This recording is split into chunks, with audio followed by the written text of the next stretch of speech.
एक अंधेरे कमरे में मध्यम सी रोशनी टिमटिमा रही थी। कमरे के एक किनारे पर लकड़ी की एक मेज रखी थी, जिसके चारों तरफ कदीम स्कल्पचर, स्टैचूज, किताबें, क्रिस्टल और शीशी में कीमियाई मादे रखी हुई थी।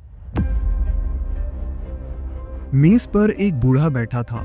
उसने बुलंद आवाज से कहा, "ये जुल्म सितम का वक्त है, जब हमारे लोग तशद्दुद और नफरत के शिकार हैं। ए तारीकी के बादशाह, मेरी मदद कर और हमारे लिए एक मुहाफिज भेज।" वो बूढ़ा मिट्टी, कीचड़ और खाक को जमा करता है। उसके हाथ में कागज के कुछ पन्ने हैं, जिसमें अबरानी ज़बान में कुछ लिखा है। वो उस कागज को उस मिट्टी में मिला देता है। थोड़ी देर बाद मिट्टी, खाक और कीचड़ आपस में मिलकर हरकत करने लगती है और ऐसा लगता है जैसे उस मिट्टी से कोई वजूद बाहर आ रहा है। बूढ़ा कहता है, "उठो गोलम और पराग के यहूदियों की हिफाजत करो।" आहिस्ता आहिस्ता गोलम जिंदा होता है और अपना सर उठाता है।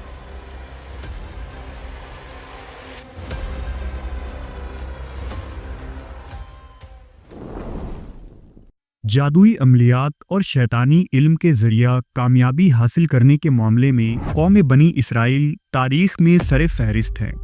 तारीख में शैतानी ताकतों पर सबसे ज़्यादा यकीन रखने वाली यही कौम है। दरअसल मूसा अलैहिस्सलाम से पहले जब बनी इसराइल लोग मिस्रियों के साथ रहा करते थे, उस ज़माने में मिस्री जादूगर कबाला नामी जादू के माहिर थे। ये जादू की सबसे ख़तरनाक किस्म है, जिसमें जादूगर बराह रास्त शैतान के साथ राब्ता करता है और शैतान उनकी रहनुमाई करता है। लिहाजा मिस्र से निकलने के बाद जब ये कौम अर्ज़ शाम में आबाद हुई तो तरह तरह के गुनाहों में मुलव्वस हो गए।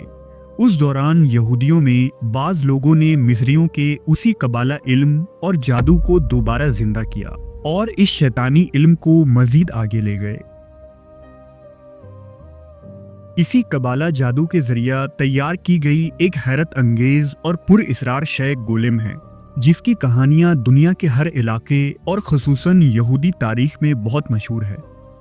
अबरानी ज़बान में लफ्ज़ गोलेम का मतलब अधूरा, बेबस या गूंगा है।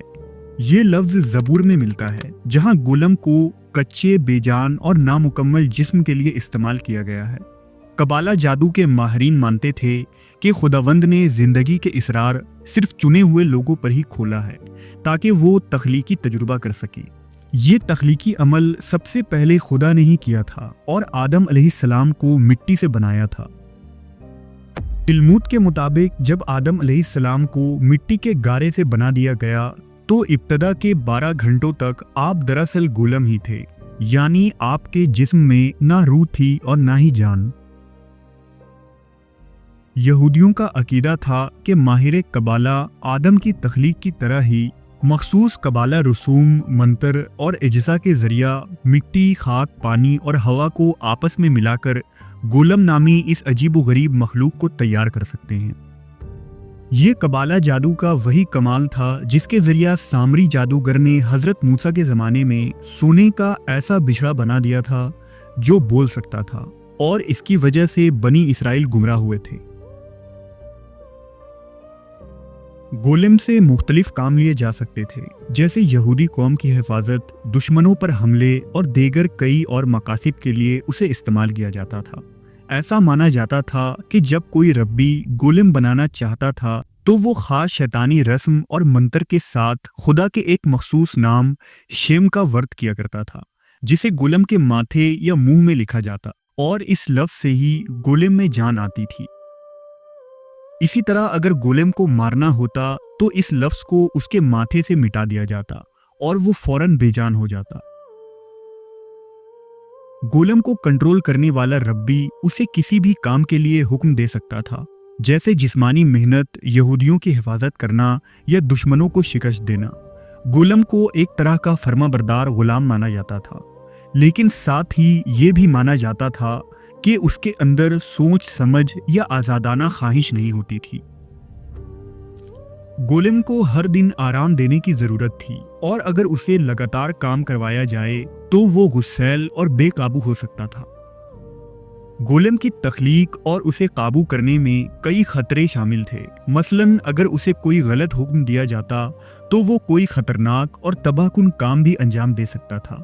कई लोक कहानियों में ये वार्निंग भी दी गई है कि गोलेम हद से ज़्यादा ताकतवर बन सकता है और अगर वो बेकाबू हो जाए तो वो खतरनाक और जानलेवा साबित हो सकता है। वैसे तो यहूदियों की हजारों साल पुरानी तारीख गोलेम के तस्करों से भरी पड़ी है, लेकिन उनमें सबसे ज्यादा शोहरत शहर प्राग के गोलेम को हासिल है। ये 16वीं सदी ईस्वी की बात थी कि जब यूरोप के चेक रिपब्लिक में यहूदी सख्त तरीन मुसीबतों का शिकार थे। यूरोप के वस्त में लड़ी जाने वाली 30 साला जंग, मुख्तलिफ बगावतें और तरह तरह की वबाई बीमारियों ने इस इलाके को तबाह कर दिया था। इसके अलावा ईसाइयों ने यहूदियों का बेशुमार कत्ले आम किया था और उन पर गलत इल्जाम लगाकर उन्हें कैदो बंद में डाल दिया था। ऐसे मुश्किल हालात में यहूदियों को एक मसीहा या रहनुमा की जरूरत थी। लिहाजा मशहूर तरीन किताब गोलेम ऑफ पराग के मुताबिक शहर पराग का एक यहूदी रब्बी जिसका नाम लो बिन बिजलालील था और जो अपने कौम पर हो रहे जुल्म से बेहद परेशान था, उसने ख्वाब में देखा कि उसे कबाला इल्म की मदद लेकर एक गोलेम बनाना चाहिए जो यहूदी बरादरी की हिफाजत करेगा। लिहाजा लो बिन बिजलालील ने 2 और रब्बियों की मदद लेकर दरिया के किनारे की मिट्टी इकट्ठा की और उन रब्बियों ने मिलकर उस मिट्टी को एक इंसान नुमा पुतले की शक्ल दे दी। उन्होंने इस पर कबाला जादू के मुख्तलिफ मंत्रों का इस्तेमाल किया और अचानक उस मिट्टी के पुतले ने आंखें खोल दी और जिंदा इंसान की तरह हरकतें करने लगा। उन रब्बियों ने उस गोलेम का नाम यूसुफ रखा जो बोल नहीं सकता था। लो बिन बजालील ने उस गोलेम को बताया कि उसे यहूदियों की हिफाजत करनी है। लिहाजा उस गोलेम ने कई कारनामे अंजाम दिए। वो यहूदी बस्तियों की चौकीदारी करता, अगवा किए हुए यहूदी औरतों को बचाता, यहूदियों का इलाज करता और दुश्मनों से लड़कर यहूदियों को बचाया करता। लेकिन कहा जाता है कि कुछ वक्त बाद ये गोलेम एक यहूदी लड़की से मोहब्बत करने लगा, जिसके बाद रब्बी जुडा ने उसके माथे से तिलिस्माती लफ्ज को मिटाकर उसे मुर्दा बना दिया और उसके जिस्म को पराग के एक सिनेगोग के तहखाने में रख दिया। सालों बाद जब पराग में नए रब्बी आए जिनका नाम यज़ेस्किल था, तो उन्हें गोलेम के इस कहानी पर यकीन नहीं हुआ। लिहाजा तस्दीक करने के लिए उन्होंने खुद उस तहखाने में जाने का फैसला किया। रब्बी यज़ेस्किल उस सिनेगोग में गए और उस तहखाने के नीचे दाखिल हुए, लेकिन चंद ही लम्हे बाद वो कांपते हुए वापस ऊपर आ गए और उस तहखाने को हमेशा के लिए बंद कर दिया गया। कई सदियों तक ये तहखाना यूं ही बंद रहा और पराग के लोगों की इतनी हिम्मत न हुई कि वो कभी उस तहखाने को खोलें। कई सदियों बाद जब यूरोप में नाजियों का उरूज हुआ तो इस सिनेगोग को हिटलर के हुक्म से नाजी आर्मी ने खोला, लेकिन उस तहखाने के अंदर सिवाय मिट्टी के और कुछ नहीं मिला। लेकिन जिस नाजी अफसर ने उस तहखाने को खोला था उसकी अचानक हादसाती मौत हो गई, जिसके बाद नाजी फौज ने डर के मारे उस तहखाने को वैसे ही बंद कर दिया, जो आज तक बंद है और आम लोगों को इस सिनेगोग के अंदर जाने की इजाजत नहीं है। यहूदी तारीख में यूसुफ गोलेम के अलावा भी और बहुत सारे गोलेम की कहानियां मशहूर हैं, क्योंकि यहूदी जब भी किसी मुसीबत या मुश्किल में होते हैं तो शैतानी ताकतों की मदद से गोलेम तैयार करने की कोशिश करते हैं। 16वीं सदी में ही पोलैंड से ताल्लुक रखने वाले एक यहूदी रब्बी ने लिखा है कि कुछ सालों पहले एलयाहू नामी एक रब्बी गुजरा है जो इल्मुल हुरूफ का माहिर था और उसने एक ऐसी मखलूक बनाई थी जो देखने में एक इंसानी पुतले नुमा था और उसके गले में इमेट नामी एक तावीज़ लटका होता था। ये गोलेम एलयाहू के लिए मेहनत वाले काम किया करता था। एक तवील अरसे तक मिट्टी का वो पुतला एलयाहू के लिए काम करता रहा, लेकिन वक्त गुजरने के साथ याहू ने देखा कि वो गोलेम पहले की निस्बत ज्यादा ताकतवर और ज्यादा बड़ा होता चला जा रहा है, जिससे घबराकर एलयाहू ने उस गोलेम को खत्म कर दिया।